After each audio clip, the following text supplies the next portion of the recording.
Crank up the volume and get ready for real-world bird hunting by listening to the Wingmen Podcast by Eastman's. Now your host, Todd Helms. Hey guys, this episode of the Wingmen Podcast is brought to you by High Mountain Seasonings. The folks down at High Mountain Seasonings in Riverton, Wyoming have had my business since before I started working at Eastman's and way before Wingmen was even an idea in my head. I've been making homemade jerky and sausage and you name it, snack and sticks with their kits for a really, really long time.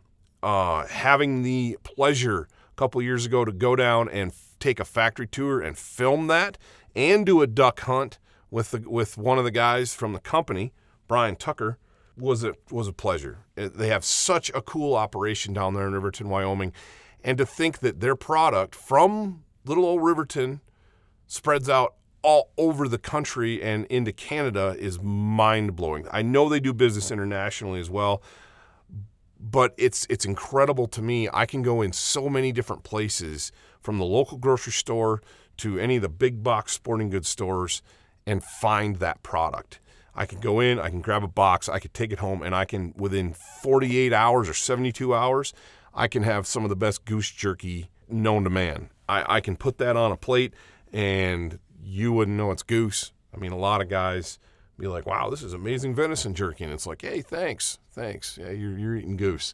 Like, what? This is goose? Thank you, High Mountain Seasonings. It's not just jerky kits, though, that those guys do. They have a whole ton of products. So I would recommend that you go over to highmountainjerky.com and check out the full assortment of products that they've got down there in Riverton, Wyoming. Hey guys, welcome to another episode of the Wingmen Podcast. And I'm not a math guy or a numbers guy for that matter, so I've lost count about which episode this is. But it's in the description. Check it out. With me here today is the one and only legendary Brandon Mason. And I paid him to say that, Yeah, of course. Well, we do what we do. So, Brando is very important to what we do here at Wingmen and at Eastman's. He's the reason behind being able to make some money at this thing. What's your official title, Brando? Oh, I think other than cuss words, the last thing that Ike called me was VP of Sales and Marketing. Ah, VP. Sounds official and important. If it sounds that way, it's because it probably is that way. So anyway, that's what you do. But the reason I wanted to have you on the podcast is you and I are embarking on an adventure to Canada. Yeah. Mike and I talked about it a little bit yesterday, but it's one of those things that comes up in the world we swim in, and it doesn't happen often. But every now and then the stars align, and you get an opportunity to do something that you've always wanted to do. Yep. And it's like, hey, do you want to go to Canada and hunt waterfowl and bears? Yeah, it's one of those things where you're like, is this a trick question? Yeah. Is that a thing? Is that a combo hunt that it's people do? Like steak and shrimp? Are you? What's bad about I can that? have both? Yeah. Okay. It's like you put bacon and ice cream together. There's nothing that those two things don't make better. You know what I mean? So. No. Anyway, we got hooked up with this through a connection of ours in the industry, someone that we're working very closely with. You know more about that than I do. Why don't you explain how this goes, and then we can get into the details about what we're expecting up there, kind of our game planning, and finally everything that we had to do to pull this off. Yeah, it's since I've been at Eastman's for a little over 12 years, and like you said, the stars align once in a while on these unique trips that maybe you didn't plan for years, or maybe you dreamt about certain portions of it, but not the way that the stars align is kind of weird. And I've been fortunate to go to, I think this will be the 4th or 5th time in recent years on these quote unquote weird Canadian trips. And I just can't get enough of it. I mean, we'll get into the logistics and the challenges and getting across that border and firearms transports and transport and getting them back into the country. And I hate that part of it, honestly. Some guys like that's part of the adventure. And, oh, man, my flight got delayed by 2 days. And, oh, that's always part of the adventure. I hate that stuff. It stresses me out. But I love it when I'm up there. And then just every time I've been up there, and I haven't always been successful necessarily coming home with something, but it's just the memories and the unique country and habitat, and the cultures are different. I've been in different provinces. It's like it's a whole other country. Yeah, weird. Yeah, it's like it's a whole other country. I know. And so we're going to northern Alberta this time.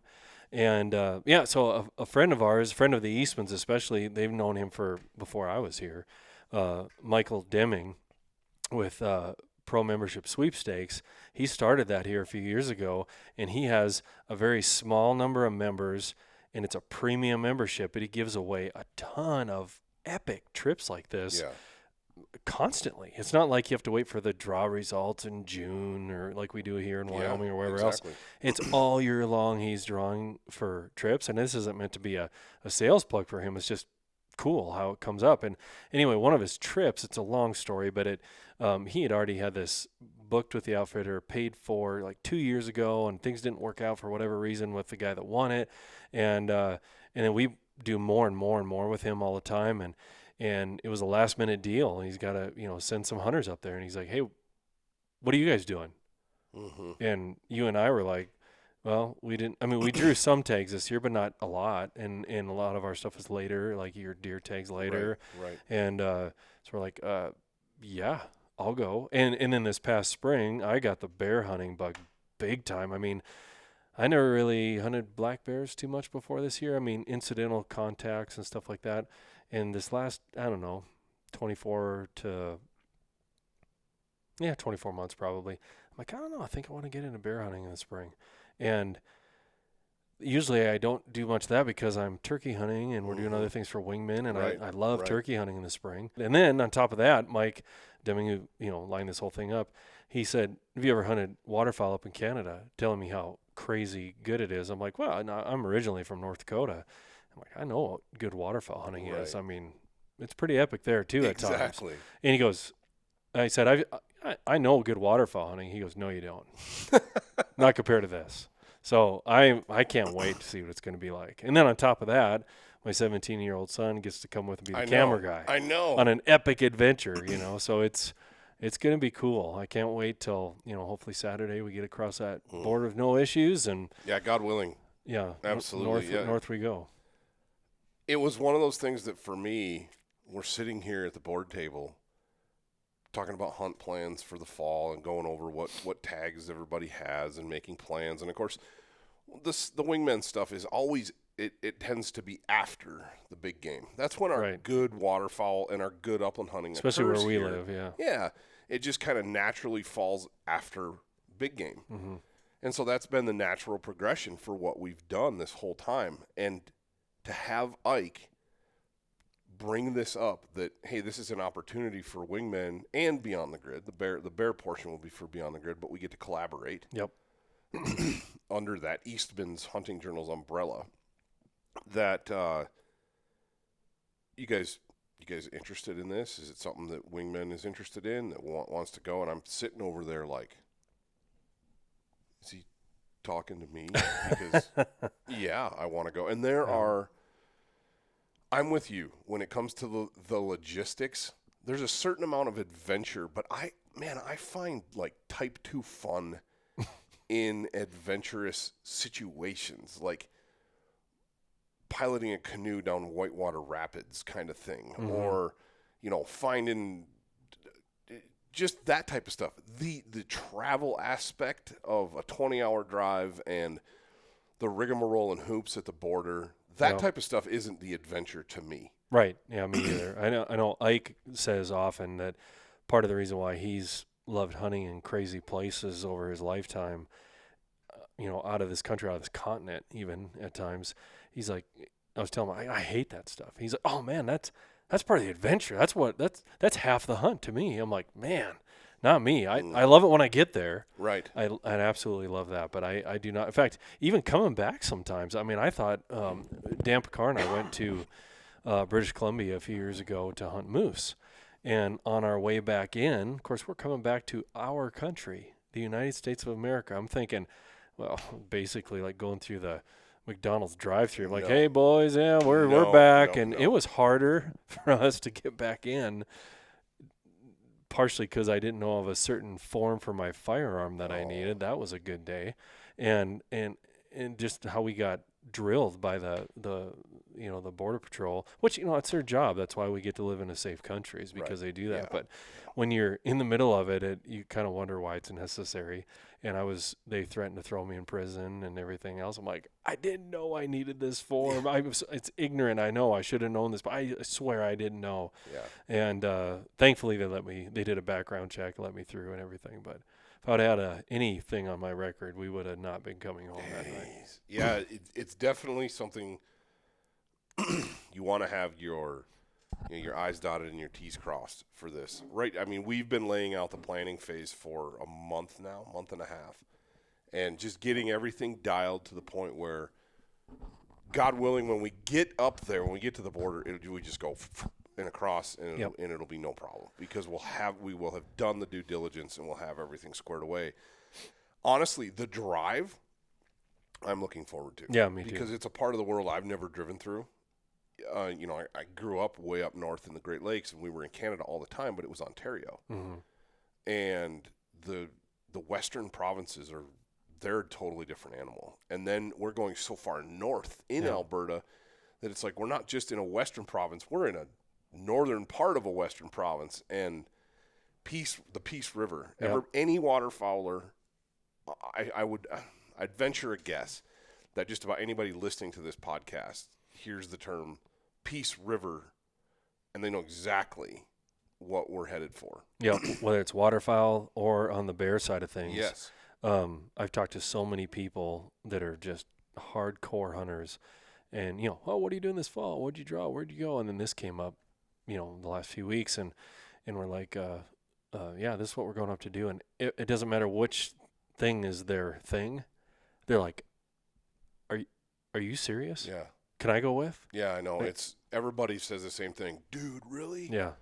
And there's a lot of things that I'm stoked about. Obviously, the hunt itself is going to be amazing, but these new Savage Renegades, I haven't got to really do much. I've shot some clays with it. I shot a turkey, shot my gobbler last year with it, but I haven't really put it through its paces on a waterfowl hunt or in the field. Yep. To the extent that I feel like, I've really let this horse run.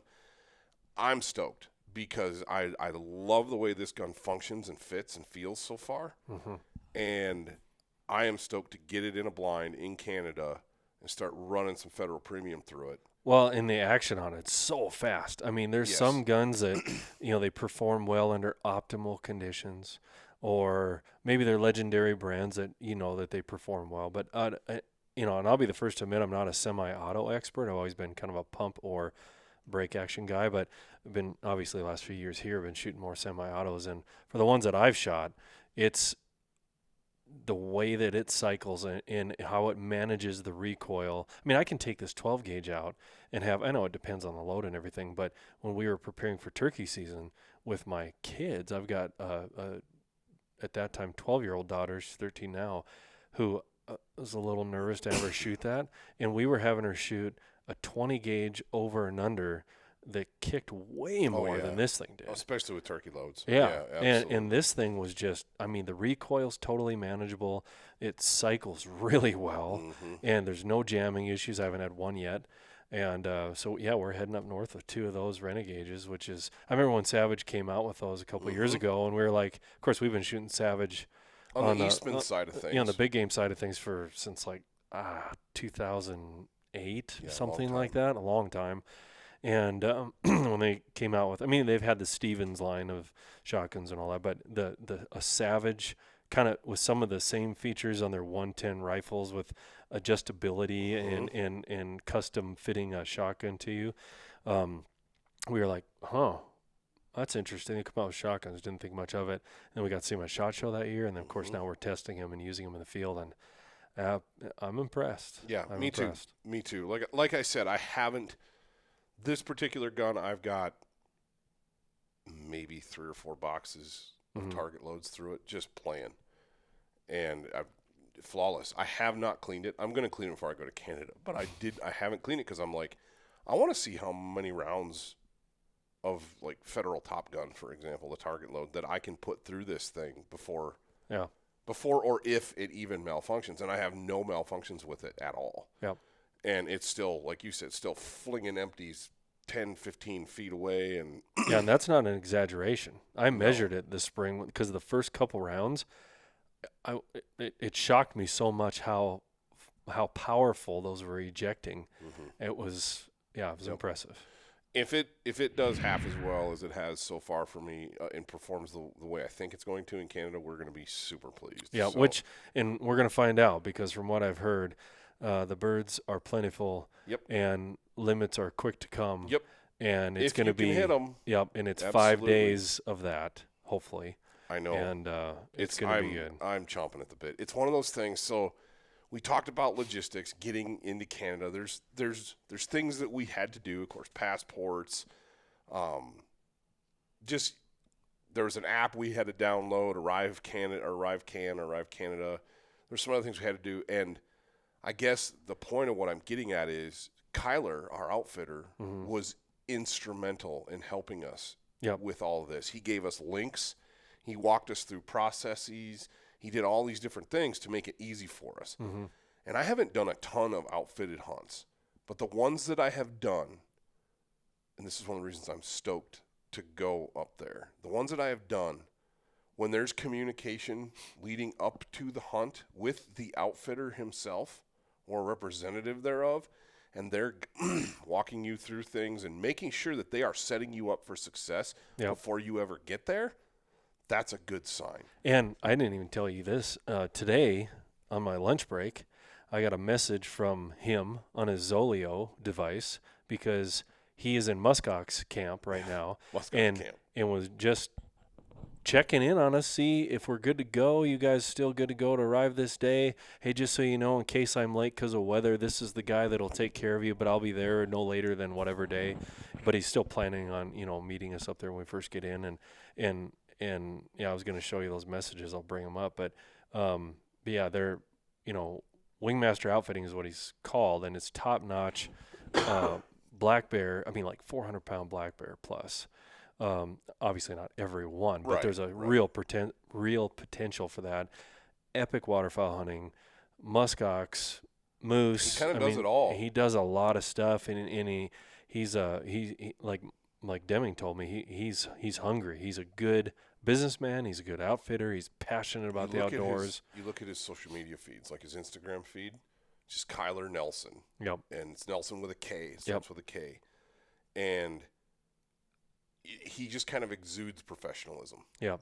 And it's like, wow. But the fact that he's in a remote location with a Zoleo device, which if you guys don't know what a Zoleo device is, it's kind of like an InReach or it's a satellite device that hooks up through your phone that you can send messages to people.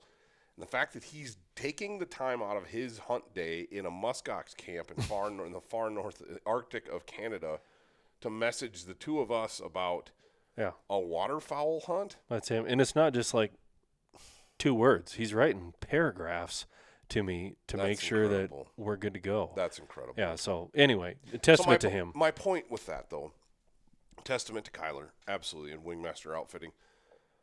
But if you're looking for an outfitter and they're not willing to answer your questions, they're not willing to go to be in communication like this, they may not be all they're cracked up to be. And not everybody's super tech savvy, and I mean you gotta give people the benefit of the doubt. But if you feel like you're being like things aren't being transparent, or you're being maybe not full disclosure on things, what to expect, you can't get a hold of them for months at a time, that's an issue. Yeah, and your potential hunting future is a little bit in their hands. Absolutely. I mean, some of it's buyer beware and all that, and you got to do your homework, but there's some times where we're going to a different country. We're going to try and know all the rules we can. That's part of our job. But we're depending we're on also him. we're depending on him, and the licensing aspect, the transport aspect, properly tagging an animal, if there's any disease issues in an area that you have, like I was hunting in Alberta a number of years ago for mule deer, and it was in a CWD hotspot. And tons of CWD regulations that I had no clue when I went up there. And, thank God for the outfitter, because he did. Right. And we had all the right paperwork to get back across the border, because that's the other thing. You got to check all that stuff when you're coming back across. And it's not just about the firearms. It's what are you bringing back in the United States? Because there's a potential for, poaching and stuff to get through the border, and illegal selling of animal parts and disease transmission to our animals down here. There's those Border Patrol agents, we all, give them a hard time, but they got to watch for a lot of things. Yeah, that's a tough job. Yeah. There's no doubt about that. I don't care if it's the southern border or the northern border. There's a lot that goes on. There's a lot of shady stuff, and I mean, we could talk about that for days and days, but I'm just super stoked about going on this hunt. And as you and I were sitting down, to be able to make this happen from a work perspective, the amount of work that you and I have to tackle and get out in front of to be gone for a week and a half for this hunt is monumental. This is our busy time of year. Guys Dan Picard and Brian Barney are already in the field, bow hunting. Yep. When we get back, the guys are going to be with hunt winners doing elk hunts and different things like that. And it's insane. Eastman's this time of year, everybody just goes a million different directions. Plus we have magazine deadlines hitting in the same time frame. And we've got our day-to-day social media and videos that have to get out that are either contracted or just cool things we want to put out. Right. It's just a treadmill. And, every job has that to a certain point. So it's not like we're that unique. But in the media world that we live in, it's fast and furious all the time. I mean, it's breakneck speed. And we're dealing with some new proofers on staff that you're hoping that they're going to do good when we're gone, because the magazine goes to print when we're up in Canada. I've been leaning on you for some motivation on that one. Yeah. Kind of put the spurs to the old horse and make him gallop. Yeah. I have a new proofer for my new copy editor, and it's Brandon's dad. Yep. And so we've been getting a laugh out of that, bringing the old horse out of the barn and making him plow again. Yeah, he's been in retirement, and he's not the thing that we've always kind of teased him about is he's such an English grammar and punctuation Nazi, and that's what I was raised with. And I felt like the kid on A River Runs Through It, Tom Skerritt, the dad's homeschooling him. Again. Yeah. He marks it up. Half as long. And, of course, kids nowadays, they can just go back, even though editing maybe is annoying, but you just go on the computer and quick make those changes where you had to rewrite everything. And I remember, he did this with everything, but I remember specifically one science report I had to do in middle school. And I think it had to be like a page and a half, which to a middle schooler is like writing a book. That's brutal. And I got all done, and I thought my penmanship was good and everything, and I handed it to him. I'm all proud, and he takes it, red pen. Just hammers that thing. I'm 12 years old or whatever it was. He's like, start over. I'm like, oh. So you had to rewrite that whole thing because, computers were just kind of coming into what we now know them as, but they weren't there yet. And even if they were, we weren't allowed to use them in school. And, that's the upbringing I had. And the funny thing is, so my dad's got a college degree and everything, but it's not in that. Mm-hmm. It's in accounting. And before that, he was a oil field guy. And before that, he's a railroad guy. And then he was raised, my grandfather owned a full-service gas station. He didn't go to school past the age of 15. But my grandfather's now 96, almost 97. He'll turn 97 the day that we leave camp up there, actually. And born in 1925. And, again, didn't go to school past the age of 15. But he has unsubscribed from papers and magazines because of the typos he saw were too glaring. He couldn't handle it. He's like, I can't subscribe to this rag. That for some reason, our family's brain, I guess, works that way. Just works in language. And has no tolerance for crap. An error here and there is one thing, but yeah. Well, it's been good so far, but yeah, there's a lot that goes into it. Just like anybody, like you said, at the end of the day, we're working stiffs like everybody else. You know, we still have lots of responsibilities in our jobs, in our daily lives, with our families. And there's a lot that goes into a hunt like this where we're going to be a long ways from home for a long period of time. And man, you guys that have it figured out, like, man, I think about Ramsey Russell. Mm-hmm. That dude loads up his stuff and he's gone for most of the year, just hunting birds, hunting ducks, you know. And I think he's in Africa right now. Kind of keep up with him on social media, and it's fascinating. Every now and then I'll get a message from him, you know, and it's like, oh yeah, I had a good time in Africa. It looked like, oh yeah, the Egyptian pygmy geese were on fire, you know, and it's just like, holy smokes. Most of us aren't doing that, you know. So yeah, it's just the amount of prep work, the amount of preparation that goes into something like this. I don't care if you're an editor like me or a sales guy like you, or you're digging ditches, or you're building houses, or, you know, you're a teacher. Of course, teachers aren't getting away this time of year. I know all about that. But there's work that goes into it, and it can be daunting. And it's one of those things that I found myself just today. The realization of what we're about to do on Saturday kind of hit me, and I went, wow. Yeah. And I look at my checklist and I'm like, dude, I've only got like 2 things left. Mm-hmm. And then I'm free and clear. And that little kid, you know, excitedness comes out, and I'm like, it's go time. Yeah, we feel like we're going into deer camp in November in the UP or North Dakota where we were both raised, and it's like, okay, it's here. Like, it's almost like studying for a final in college, and you're working towards it. You finally get to a point where you're like, well, let's do this. I'm either ready or I'm not. Yeah. And now, like you said, the checklist is getting shorter. Things at home are good. Things at work are good. And we've been, you know, dealing with all of our paperwork. We got to get ready. And now it's like, I'm not going to be able to sleep for the next 2 nights. No. Yeah, I can't wait. No, it's going to be one of those things where, and I think my dogs can tell. I know Mackinac can tell. He's like, you're leaving me, aren't you? Yeah.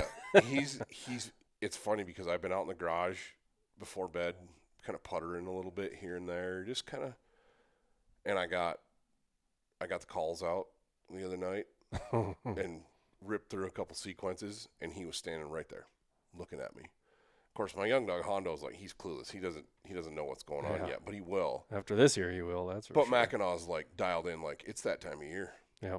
I'm ready. Let's go. Yep. And I'm not going to tell him that I'm not taking him. I'm just going to walk away. Yeah, it is go time. And then we get home, and it's full bore, balls to the wall, big game. Yep. Until November.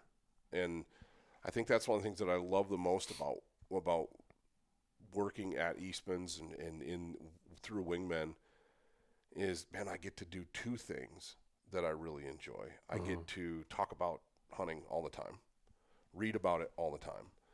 I get to do, every now and then they let me out of the castle or out of the cage and go do something fun, which is really cool. But I've got some big plans for the fall with Hondo and with family and different things.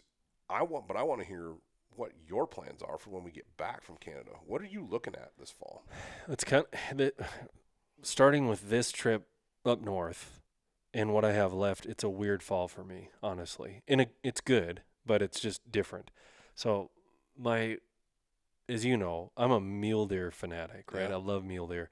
I like hunting elk. I like hunting antelope, and obviously birds and everything.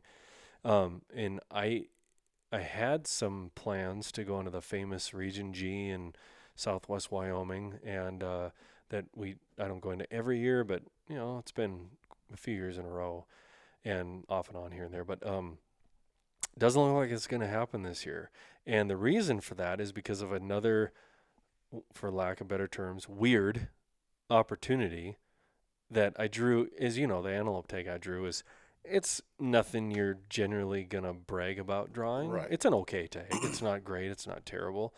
I've hunted the unit years ago. In fact, 10 years ago this year. I didn't realize that till just now.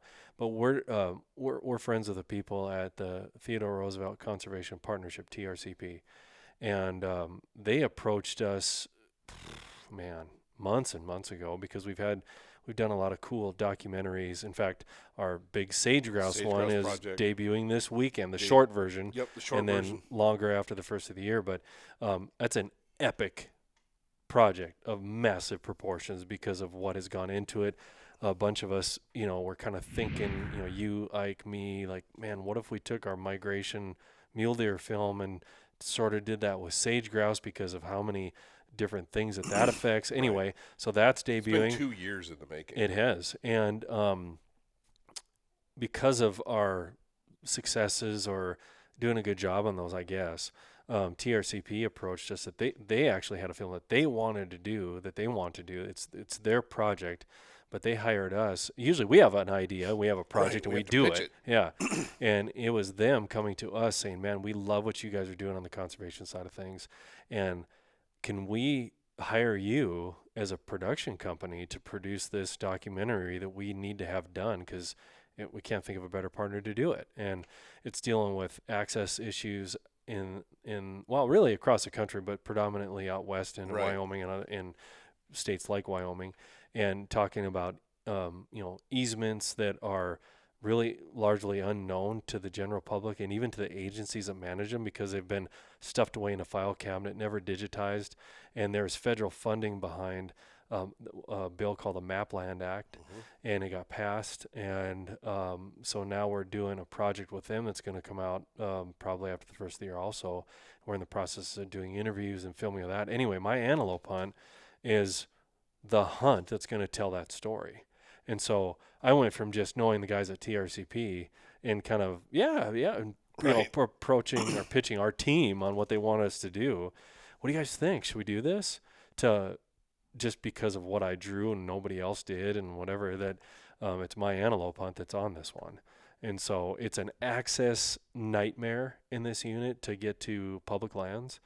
And I know, there's going to be some things I'm going to learn again. I've hunted it before, but you're always learning something, obviously. And I'm excited. It's unique. It's going to take up a lot more time than I expected it to, because of how we're really trying to do a good job telling this story. Yeah.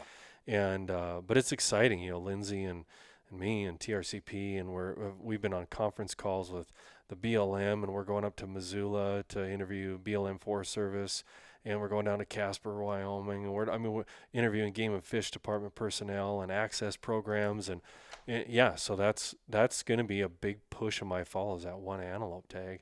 And then trying to get my kids out for general hunting licenses, of course, because they didn't draw anything. And then a late season cow elk tag. I've hunted elk in Wyoming a bunch, but I've never had just a cow tag. Oh, really? Yeah, never. So this is my first late season cow tag. Didn't draw anything, to chase with antlers, but that's okay. I'm excited for the meet, and yes, we'll do that in December. And I've got some Montana antlerless permits that we're going to try and fill in November, and friends that drew some licenses in South Dakota that I'm going to try and tag along with if the schedule allows. And so it's going to be busy still, even though I didn't really draw much. But so there's this crazy Canada trip and the unique antelope hunt.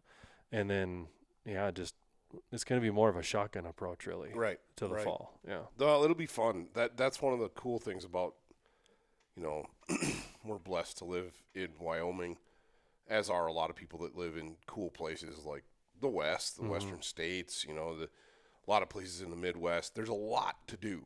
It's not like you just wait for the ducks to get here. Right. There's a lot to do in the meantime. I was visiting with my brother last night because he's got a Montana elk tag and a deer tag. And we were talking about hunts coming up, and he was asking me about my fall plans. And I kind of did the same thing you did, kind of rattled through this list, and he kind of stopped and didn't really say much, and he goes, man, who'd ever thought when we were kids that you'd rattle off a list of hunts that you're going to do this fall, that anybody else at that time in our lives, that's like a decade of their life, right? That it would take them to do that. I remember you and I were sitting on the tailgate of a truck after a successful antelope hunt, and we're sitting there just talking, and I go, you realize that people from other parts of the country or other parts of the world literally spend years planning and thousands of dollars to come out here and do this, fire up the Onyx app and find a piece of public ground and go get after it. Yep. And it's a life goal. It's a bucket list. And I'm in the same boat. I've got an antelope tag that's kind of ho-hum because we live here.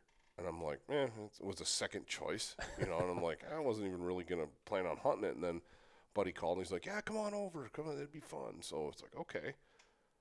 And I got cow elk tags. I got doe antelope tags. I've got a smoking mule deer tag. Yeah, late season mule deer tag. One of the hardest tags to draw in the state. Yeah, I don't know how I pulled that off, but just lucky. And then I still get to hunt general elk. Yep. It's like, it's not just what you're going to hunt. It's making the time to do all of those things and do them well. Yep. I'm stoked to take the family out this year and do some hunts with them. It's kind of a highlight of our year is always, bundle the kids up in whatever extra Sitka gear I've got laying around so they stay warm, or whatever, and go to the duck blind or go on a deer hunt or whatever. And my kids are young. I'm several years behind you family-wise. And some of the stuff that we've had to do over recently, it's like, if I'm going to get them out, I got to take them to the duck blind because it's doable. Or I'm going to go sit in a deer stand with the whole family. Well, plus now you have that sick wall tent set up that you're going to be testing out. Yeah. So, that's going to be sweet. Yeah, it's just one of those things, man, where fall in the West rolls around, and it's an embarrassment of riches. It really is. It's like, grab all your stuff, load it up, and you could literally just take – in fact, I know guys that are like contractors, and they just disappear in the fall. Work hard all year. They work their butt off all year round, and they're gone September, October, and you don't see them until Thanksgiving. Yep. And they have this, cooler full of meat and horns on the wall and a pile full of memories, and it's like, dude, way to order your life. Yep. I get to see that too on the waterfowl side of things. On the bird hunting side, there's guys that do the same thing. They bust their butt all year long, and then they figured out a way to order their life that when duck season arrives, they're hunting. That's all they're doing. And they may be working, like Wade Shoemaker, for example. Wade, we've been fortunate enough to be friends with Wade for a long time and had him on the podcast in the early days of the podcast, win early episodes, and super cool dude. But he's figured out a way to use duck hunting to help him make a living, and it's not all he does, but so the whole season he's looking forward to November, December, January, and part of February. And that's where he's out doing his thing. And he's not the only one. There's a lot of guys that do that. Well, and the interesting thing is, too, like we've obviously talked a lot about how you and I, we work here at Eastman's and Wingmen, and our life is the outdoors. It has been that way since we were little, and now we get to collect a paycheck doing that in different ways. And on the surface, people, we get friends and family going, oh, must be nice. You're living the dream, Exactly. And like we said, no question we have a great job. I'm not at all arguing that. But at the end of the day, it's still, you have responsibilities. Absolutely. And the paycheck is based on you fulfilling those responsibilities. And we're on tight deadlines, and we move at, lightning speed. And there's a yin and a yang. So years ago, whether it was wingman hunts or big game hunts or whatever, my son, he's 17 now, I reference he's coming to Canada with us. But he was so involved in the filming part of things since he's been fairly young, probably 10. And he came to me when he was probably 13. And after, just right on the heels of this, he's like, that Thanksgiving time, kind of before waterfowl really picked up. And he said, hey, Dad, do you think maybe we could ever do a hunt without the camera. It was like he just stabbed me in the heart. I was like, oh, I made it too intense for his age. Work. Yeah, work. And so, I talked to Ike and I said, hey, man, my kids are coming into the money years for when they're preteen, teenagers, and you only get that little window with them. I'm going to have to get a little more selfish with my time. And I understand. He's got kids. He gets it, right? And, of course, he's grown up in this industry, so he really gets it. And so that next year we hardly filmed anything. I don't think I asked Hunter to run a camera or to be on camera at all.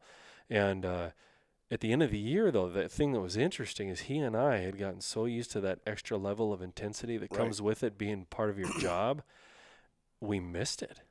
And so, but the good thing is we were able to get the break to realize that we missed it. And so now, even if it's not technically work related, we have a camera with us all the time because we're preserving our memories. And now it's like we kind of geek out on the camera. We have fun doing it. And it's not really, even though now we're doing it again for work, it doesn't feel like that. And it's just, it's an interesting cycle. Because at one point when the first couple of years I was here at Eastman's, and then I started doing a little bit of stuff on camera, and the stress of it was, I didn't like it. Right. And I thought that I'm living the dream working at Eastman's, and I'm going to, be on a hunting video someday or on the outdoor channel or whatever at the time. And a couple years into it, I almost asked to be taken off of that list because, we've experienced this with wingmen. Wing shooting is a passion. Mm-hmm. And all of a sudden, you, Todd Helms, face a wingman. Crap, every time I got to go do this, it's tied to work. Yep. And man, that kind of sucks. And so there's this ebb and flow to where I just need some time with my family to go do this. And I think it's important to take those. There's a few hunts every year that I do, like back in North Dakota with my dad, that other than maybe snapping a few fun cell phone photos or something, there's no cameras ever on those hunts. Right. And that allows me to go back there and go, okay. Yeah, that's right. I still love this. Exactly. And because on the flip side of that, one thing that I have noticed is that I love the intensity level that comes with it being part of our jobs. And I forget to turn that off when I'm on hunts with just friends or with my kids. Yep. And yelling at them to lock it in and stuff like that, which is expected when we're out in the field. Oh, man. But not, not your 10-year-old. No. That's not cool. No. And Mike and I talked about this on the previous episode to this one. And how you have to be intentional with your kids on hunts, but at the same time, you got to dial it back. Because if they're not having fun, they're not going to want to go. Yeah. If they're miserable, if you're making it miserable, that's a problem. And it's not just about being miserable because they're cold or whatever. No, that's not what I meant. I know, and I just want to clarify that because you and I grew up when the gear was nowhere near as good as it is now, and we were cold and miserable and wet and everything else, but we still loved it. Those are some of the memories we have. Yep. So it's making it miserable because of, all of us in this office, is at least the guys, we're type A, man. I'm going to kill and drag it home, and if you get in my way, I'm going to eat you for breakfast. And it can get pretty interesting around here. Yeah, and you got a bunch of gorillas that are, just get out of my way. I'm going to do it my way. And sometimes when we have people in the field that we're trying to, develop that love for the outdoors and being a part of conservation with hunting and everything, it's so easy to lose sight of that. Yeah. And because we're just intense. That's the way it is. Yep. It's funny you talk about setting aside hunts and setting aside times without the camera. It never fails. Never fails that for wingmen, when I don't have a camera guy lined out, when I don't have somebody there to help film, it's always stupid good. Yeah. Like birds in your face, limited out in 15 minutes, good. You're sitting at the restaurant going, should have had a camera guy. It never fails. And you've got to be okay with some of that too, where I took my daughter JC on a hunt with just the two of us last year. It was early. It was in October. season had just opened back up, was a few birds around, and I had Hondo. First kind of hunt. No expectations. Let's go down. She wanted to go. I was like, all right, but you got to hold the dog. Put him on a leash. That's her job. And we killed a couple birds. You know, it was good, but it was a rainy, crappy day. We were home by like 9 o'clock in the morning. Made a big hot breakfast. You know, I'm over there grinding up Black Rifle coffee and putting it in the dripper, and I'm like, oh man, I need that. And she still talks about that. Yeah, because it was cold, it was wet, it was miserable. I had, you know, here's my 6-year-old at the time that weighs 40 pounds, 45 pounds, soaking wet, and here I am at 250 pounds and basically 6 feet tall. I can't like put a piece of my Sitka gear on her. I'm gonna be like wrapping her up in it, you know. So we did the best we could, took her out there. And we had fun. She still talks about that. So it's those moments. You know, I have had the good fortune of hunting with you and your son, Hunter, on multiple occasions. Yep. And it's always one of the things that I cherish. I remember 3 years ago when he shot his first elk. And I was fortunate enough to be there and help film and just be there. He shot that bull, and I just had to like sit back and soak that up because it was like pure father-son energy, man. I mean, it was unreal. It was so cool to stand back and watch that, be a part of that, and I'm like, man, maybe someday. And sure enough, now I've got a son of my own, and I'm really looking forward to that. And yeah, maybe someday, God willing, that'll happen. But yeah, it's special. And he and I talk about this, you know, when we're on hunts together, or even just he's been a good kid his whole life, really. Yeah. I mean, you know, no kid's perfect, but we've never had any major problems, and he's just got a good heart, and he's good morals, good values, all that, and so we have a lot of deep conversations, and you know, I've told him multiple times that sometimes I take for granted how fortunate I am that he loves it as much as I do, because he could easily be 180 degrees from that and just have totally different interests in life and not want to be out with Dad busting our butt in the mountains or freezing in a duck blind or whatever the thing is, and he's always willing to go. In fact, you know, with this trip that we're taking up to Canada, he's willing, that he was even, I'll go. Yeah, I'll film, because we were short a camera guy. It's game time. Yep. This time of year, we don't have extra resources available to go film a wingman hunt, and so it's like, well, who's going to film? Right. And we've learned through trial and error that two buddies doubling up on a hunt, trying to film, take turns, it doesn't work. Especially when you're waterfowl hunting. It doesn't work. You have to have somebody dedicated to just the filming. Yep. And that doesn't mean that you and I won't be like, hey, let's put a GoPro over here, or, you know, let's get this shot. Hey, make sure you get the extra B-roll of this. We're all field producers out there.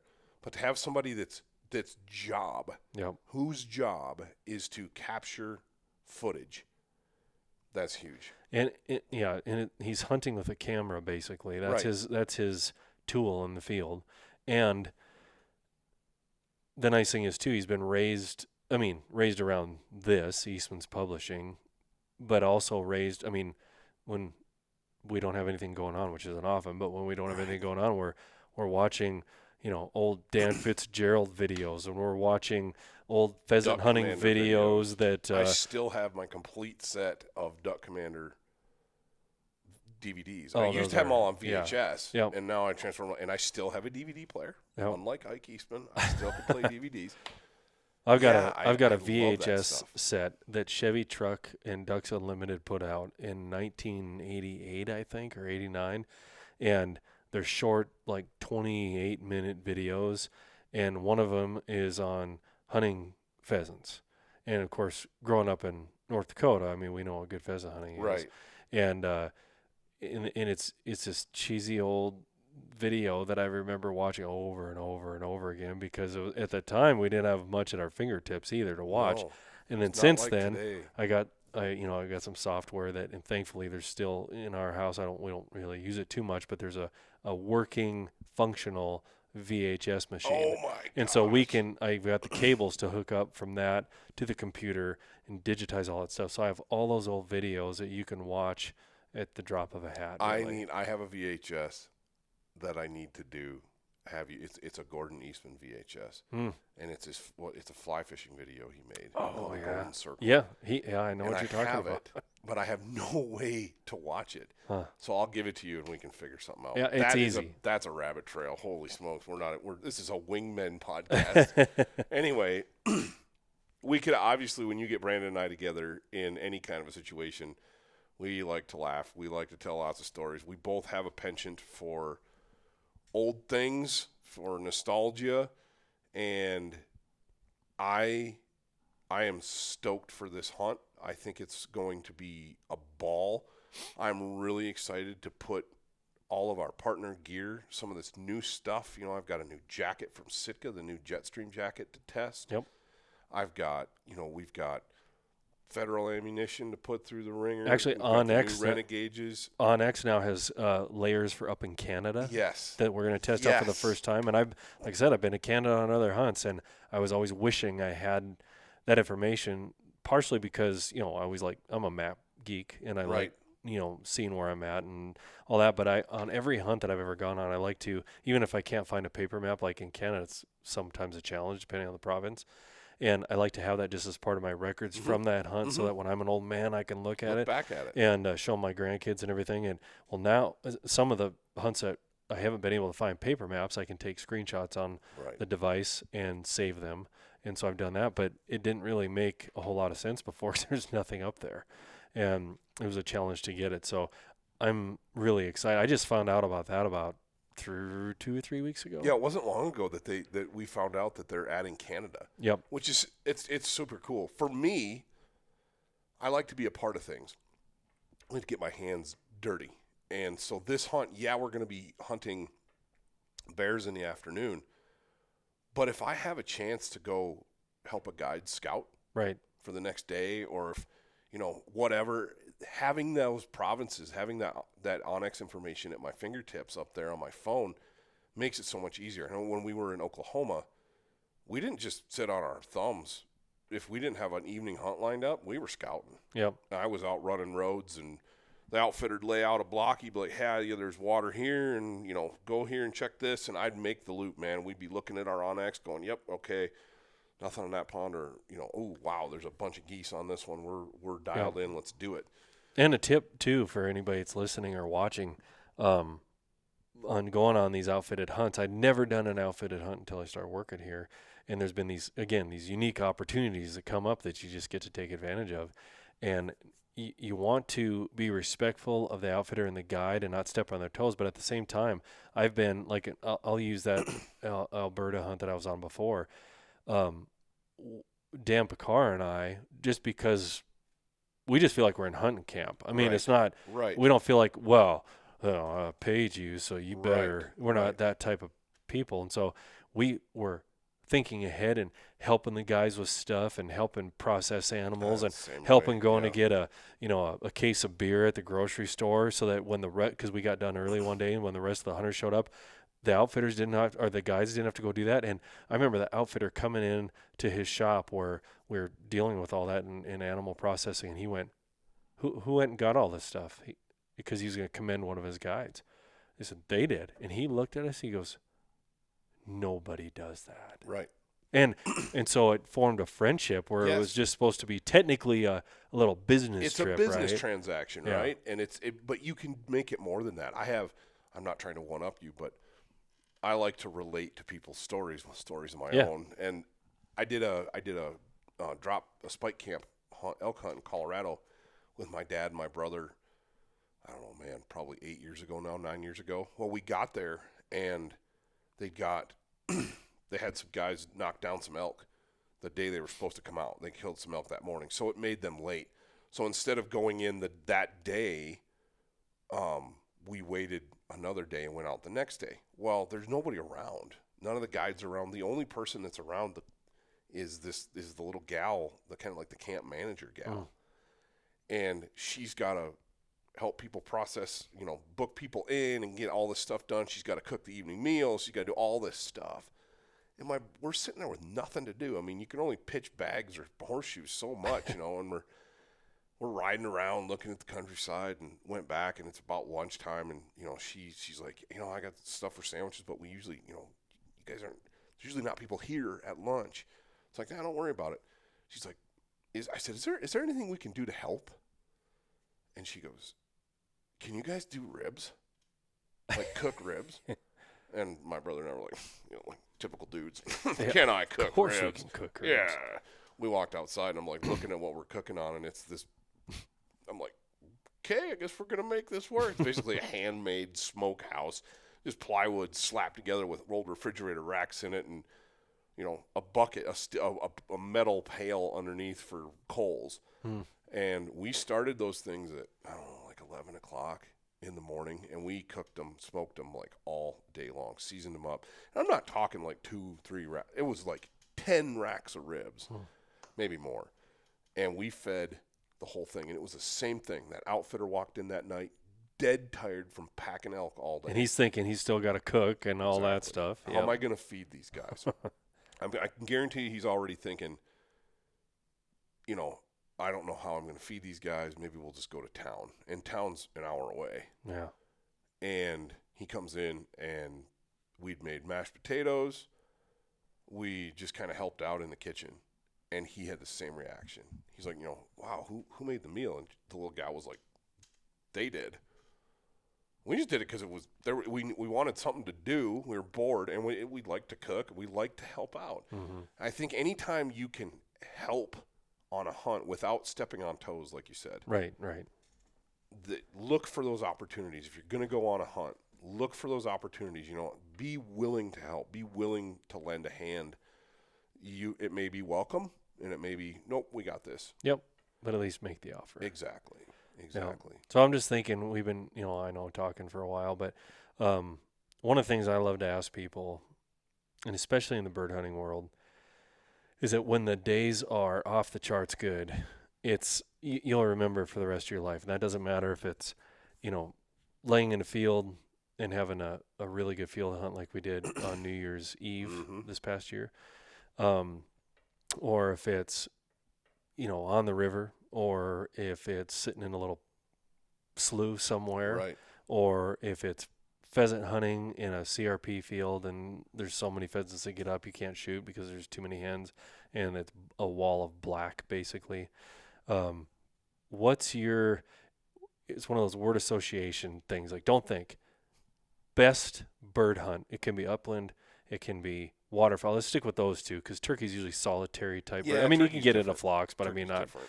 But when you're talking upland or waterfowl, most memorable hunt as far as sheer numbers, just jaw-dropping, holy crap, this is a day to remember. I was 12 years old, and my dad hauled my sorry carcass into a beaver flooding in the eastern Upper Peninsula, not far from where we lived.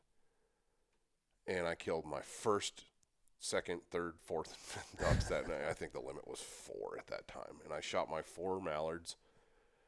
I think I shot a black duck that night too, if I remember right. But at dark, right at dark, we're standing there, shooting lights over, and we're kind of getting ready to walk out, basically. And it sounded like a jet fighter, like a whole squadron of jet fighters came over. And it was a single mass of probably 5,000 mallards, ducks. And they were coming from their feed into that beaver pond to roost for the night. We'd just been shooting the stragglers. And they came back after legal shooting, which so often happens. As a young man, my first duck hunt where I could shoot, I've been on lots of duck hunts with my dad. But that left such an indelible impression in my brain. I can close my eyes and still hear it. That was probably, that's probably number one. There's a lot of good ones. It's hard to. So many good ones. Well, and when you start thinking about it, well, how about, there's that one and that one. But that's why I like doing the whole, like, like a psychological exercise. Like, there's always one that somebody says something. What about you? What's yours? The one that I think of all the time. Now, I didn't start, even though I was raised in North Dakota, I didn't start waterfowl hunting. I pheasant hunted, grouse hunted, and all that stuff, most of my life. But I didn't start waterfowl hunting to college. Okay. And I went to school at University of North Dakota in Grand Forks, and wildlife biology major. So, of course, most of my classmates were all hunting fools, and we just love get out in the field, and it was so cool because we're like-minded, we're going for the same career, interested in the same things largely. Everybody, maybe quote-unquote specialized in their favorite thing, but they couldn't believe, of course, that I'd never waterfowl hunted.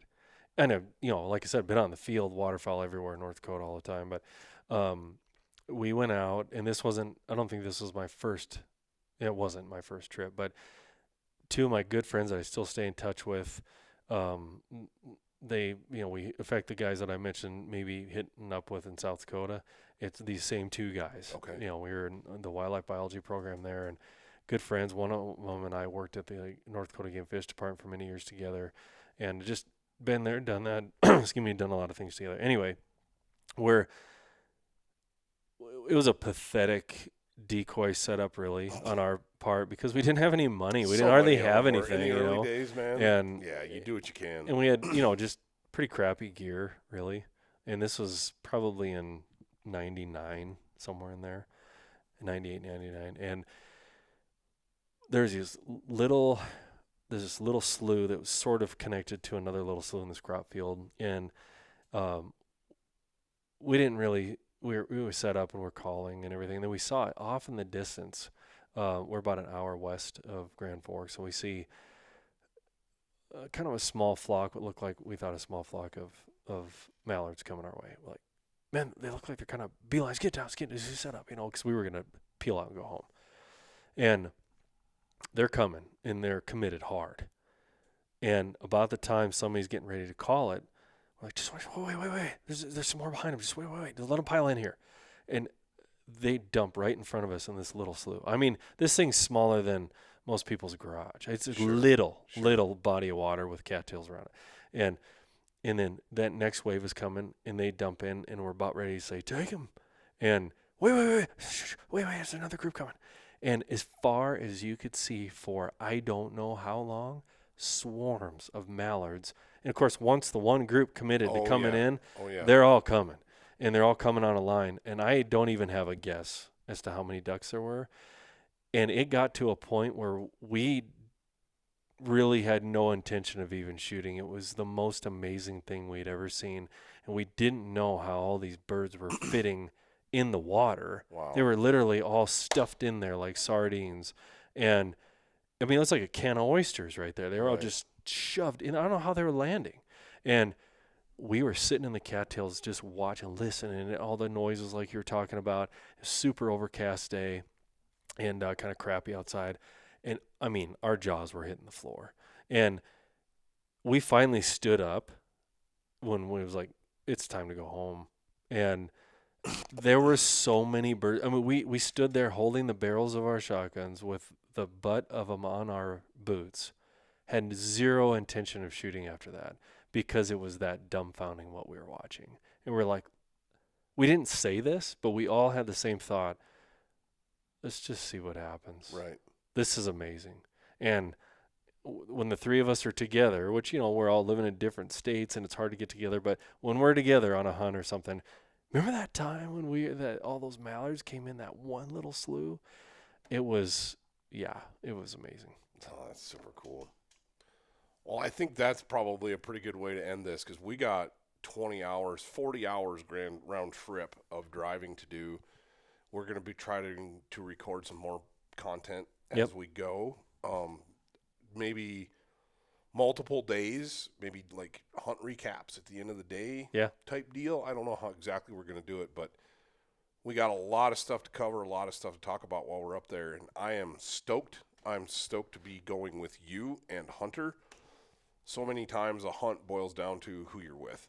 You know, and if you don't enjoy the company of who you're with, it can be miserable. And I am in for it on this one, I tell you what. I'm joking. But Brandon, thank you for jumping on with me today. We've been had a great conversation, and I look forward to a lot more in the coming days.